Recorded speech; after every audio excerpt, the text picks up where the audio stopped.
Welcome to 11th Witch, Tagalog Horror Stories.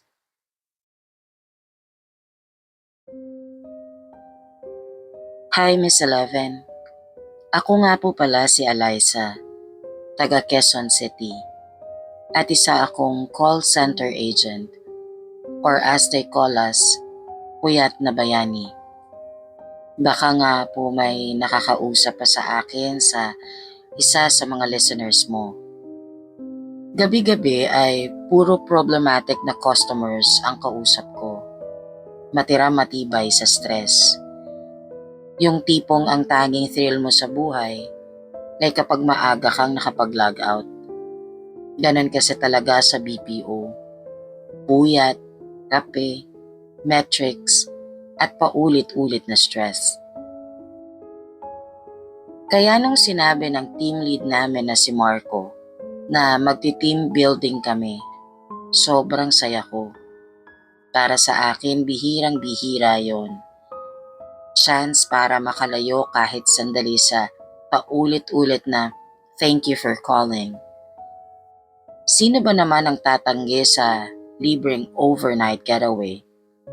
Lalo na kung sagot ng kumpanya, di ba? Excited kaming lahat. Ako, si Rhea na pinaka-close ko, si Jonas na clown ng team, si Pat at si Erwin. Sabi ni TL Marco, private resort daw to sa Tanay, pag-aari ng pinsan niya. Exclusive daw, walang ibang guest. Pagmamayabang pa ni TL. Syempre, wow, jackpot. Sure na walang panggagalingan ng stress dahil kami-kami lang ng team namin ang mga tao doon. Sabado ng umaga, nagkita-kita kami sa harap ng office building. May dala kaming cooler, chips, at portable speaker. Kompleto ang tropa. Si Rhea na beshi ko, si Jonas na certified clown ng team, si Pat tahimik pero game, at si Erwin na laging seryoso pero may halong landi kay Rhea. Pagdating ni TL Marco, dala niya ang isang van na medyo luma pero okay pa raw. Private resort to guys, sabi niya sabay kindat. Walang ibang tao, safe at super chill. Habang nasa biyahe, sobrang saya. May kantahan, kwentuhan, chismisan. Naglaro pa kami ng truth or dare habang bumabaybay sa Marcos Highway. Pero paglagpas ng Tanay proper, nagsimulang lumabo ang signal. Wala na ring mga bahay sa paligid, puro puno at bundok. TL, sure ka bang dito yung daan? Tanong ni Jonas. Wala na tayong nakakasalubong ah. Ngumiti lang si TL. Oo, alam ko to, dati na ako nagpunta rito. Pero habang tumatagal ang biyahe, napansin naming bumibigat yung hangin. Tahimik bigla lahat. Kahit speaker namin na kanina'y bumibirit ng OPM hits, biglang nag-glitch. Parang may static sound. Tapos may boses ng babae na nagsalita saglit. Malamig at pabulong. Parang nagdadasal pero di namin naiintindihan yung mga words na ginagamit niya. Nagtawanan kami. Hoy TL, may horror movie vibes to ah, sabi ni Rhea. Pero hindi na ako natawa.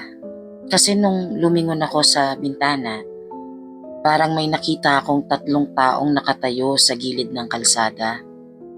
Nakaputi tapos parang walang mukha.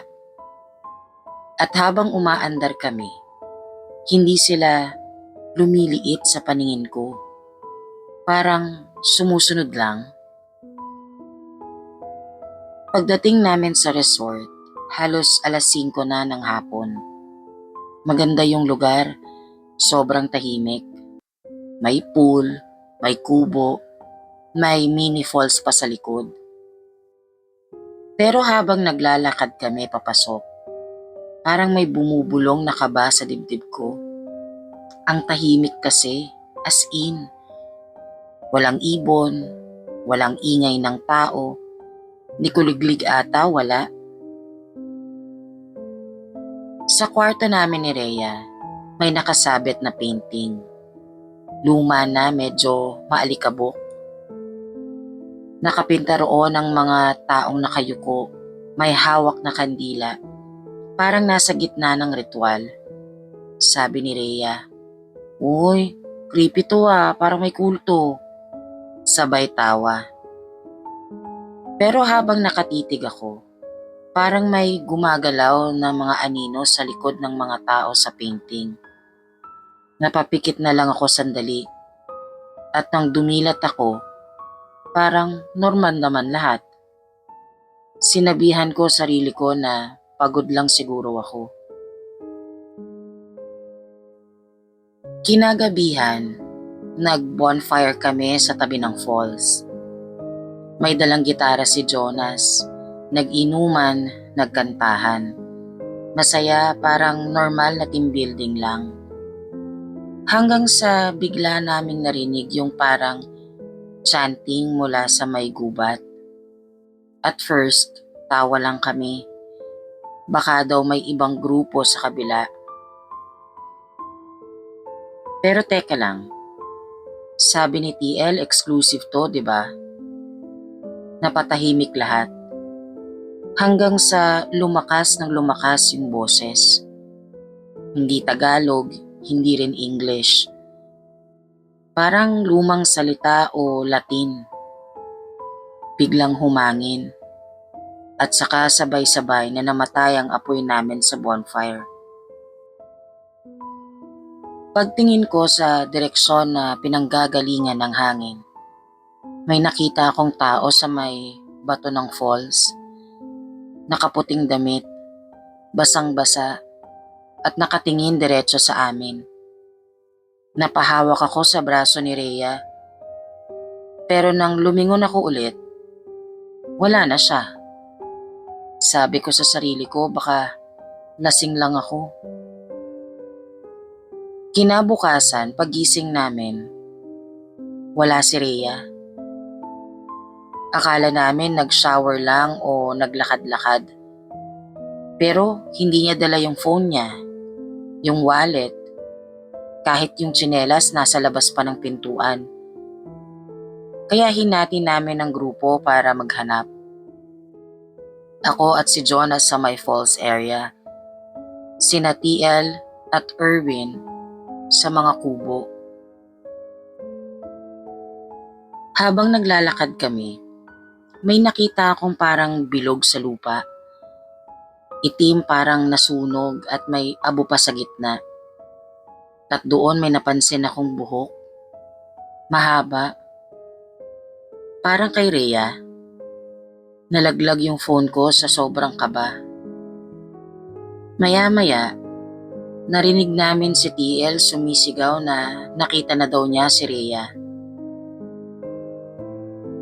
Pagbalik namin sa kubo, nandun na siya. Nakatayo lang na parang napakalungkot ng mukha niya.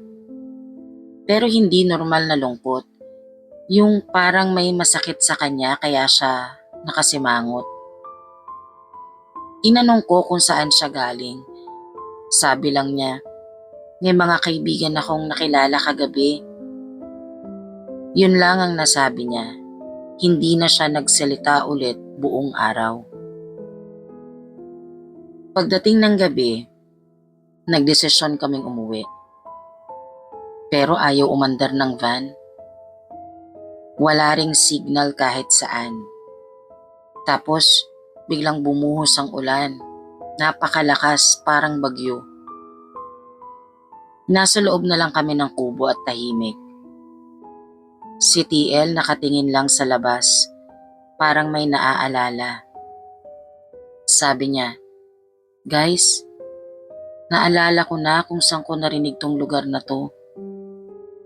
Tumahimik kaming lahat. Dati raw may kulto dito, mga taga-bundok. Nagsasagawa ng ritual tuwing Holy Week. Nag-aalay sila ng mga taong hindi taga rito. Umpisang kwento ni TL. Nanlamig akong bigla, Miss Eleven. Tumingin ako kay Rhea. Ngumiti lang siya sabay sabi, baka tayo na yung susunod. Bago pa kami makagalaw, tumayo siya at lumabas sa ulan. Nakatayo siya sa gitna ng dilim, habang may mga aninong biglang pumaligid sa kanya. Hindi ko alam kung tao o multo ba. Basta alam kong hindi sila galing sa mundong to. Nagtakbuhan kami. Si Jonas nadulas at may humawak daw sa paa niya mula sa putik. Si Erwin nawalan ng malay. Ako, tinangka kong buhatin si TL pero parang napakabigat niya. Pagtingin ko, malamig na ang balat niya. Tapos may bumubulong sa tenga ko. Hindi ka pwedeng umalis, Liza. Paulit-ulit na bulong. Paglingon ko ulit kay Rhea, naputla na siya. Tapos walang pupil ang mata. Hinawakan niya ang kamay ko at itinapat sa dibdib niya. Dito ako nakatira ngayon. Yun ang sabi niya. Napasigaw ako sabay blackout ng isip ko. Pagdilat ko umaga na. Tahimik ang paligid. Wala na sila TL. Wala na si Jonas, wala na si Erwin. Ako na lang mag-isa. Nasa harap ako ng falls, tulala. Hanggang ngayon, hindi ko alam kung ano at paano ako nakarating doon. Sabi ng mga rescuers, nakita daw nila akong mag-isa, basa at wala sa sarili. Ayon sa mga pulis, matagal na daw abandonado ang lugar na yon.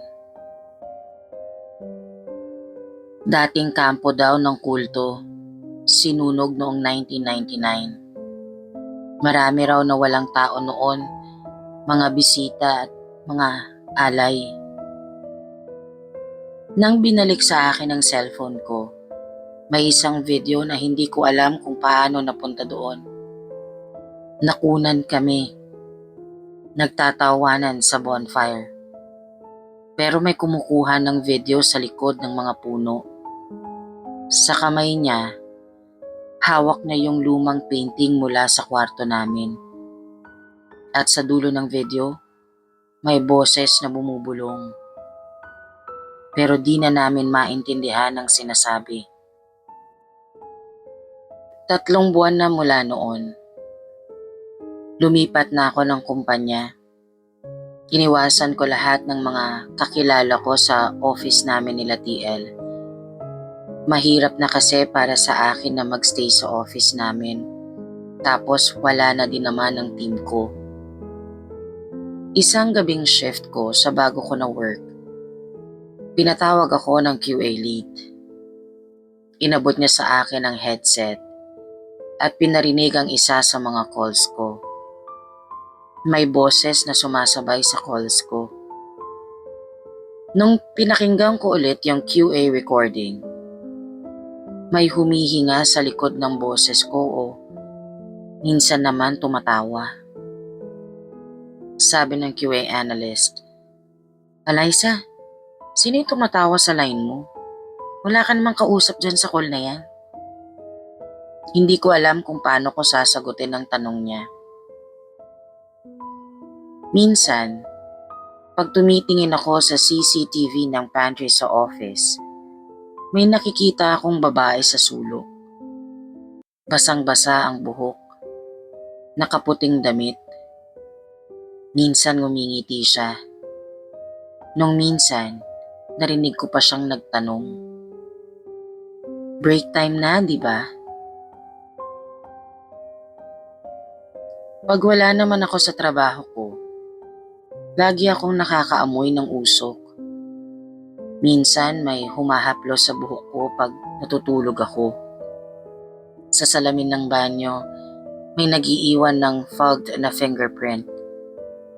Nung minsan may nagsulat pa, bakit mo ko iniwan? Iniisip ko noon na baka trauma lang yon sa nangyari. Lumipas ang ilang linggo. Nakita ko sa newsfeed. Abandoned resort in Tanay Rizal burnt down. Human bones found beneath the altar. May mga sinasabing kalansay. Karamihan daw dito mga babae. Pero may natagpuan ding bago. Isang kalansay na suot pa ang ID lanyard ng BPO company namin. At ang mas nakakatindig balahibo, Miss Eleven, minsan akong pinabalik ng opisina ng SOM ko sa work namin nila Rhea noon. Ang sabi nila sa akin, naka-login pa ang biometrics ni Rhea sa system.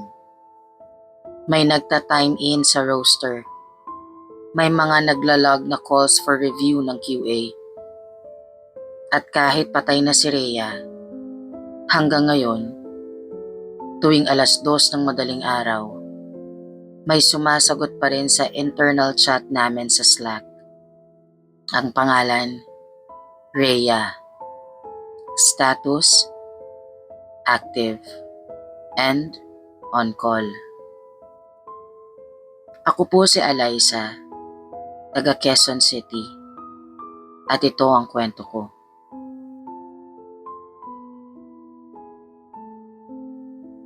Thank you for watching, Mambabarang and friends. Please don't forget to like, subscribe, and hit the notification bell for more scary stories.